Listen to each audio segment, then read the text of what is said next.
Chicago, home to some of the most influential and controversial voices in hip-hop, but for many of its brightest stars, the streets of the city have proven to be more dangerous than the music industry ever could.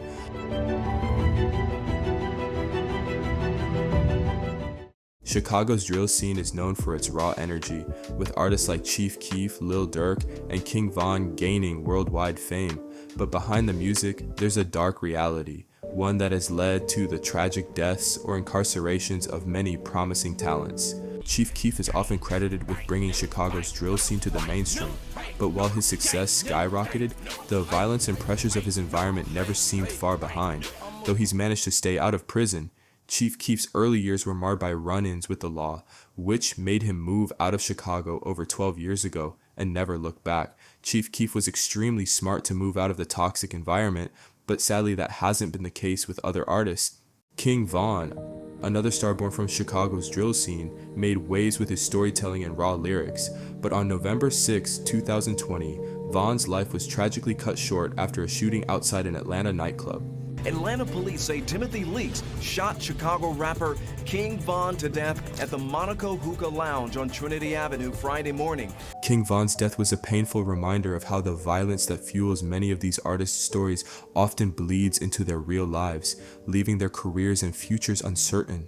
Lil Durk, another name synonymous with Chicago rap, for a long time was taught to have managed to overcome his struggles until recently, when he was hit with 2 separate murder-for-hire charges. His career has been defined by surviving the harsh realities of Chicago's streets and the toll it's taken on his personal life.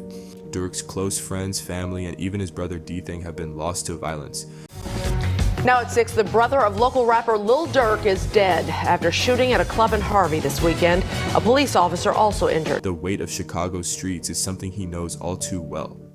While not a drill rapper, Juice WRLD's rise to fame was rooted in Chicago, and his tragic overdose in December 2019 shocked the world. Rapper Juice WRLD is dead after suffering a medical emergency at Chicago's Midway Airport. The rapper, whose real name is Gerard Anthony Higgins, had just gotten off a flight from California this morning when he collapsed. His death, though not directly related to violence, reflects how even the brightest stars from Chicago often face pressures that can't be seen. Other Chicago rappers, like FBG Duck and G Herbo, have also faced devastating losses or legal battles. FBG Duck unfortunately lost his life in a shooting in 2020, while G Herbo has had his share of legal struggles. There are so many other tragic and touching stories from Chicago that we sadly won't be discussing today, but just know that the Chicago effect on its rappers is real, an environment where violence, incarceration, and the weight of the streets often collide with the dreams of young artists. But despite these challenges, these rappers continue to inspire, represent, and leave behind legacies. For every rapper who's been lost or imprisoned, their impact on the culture is undeniable. And as long as the city continues to shape its sound, the Chicago effect will live on.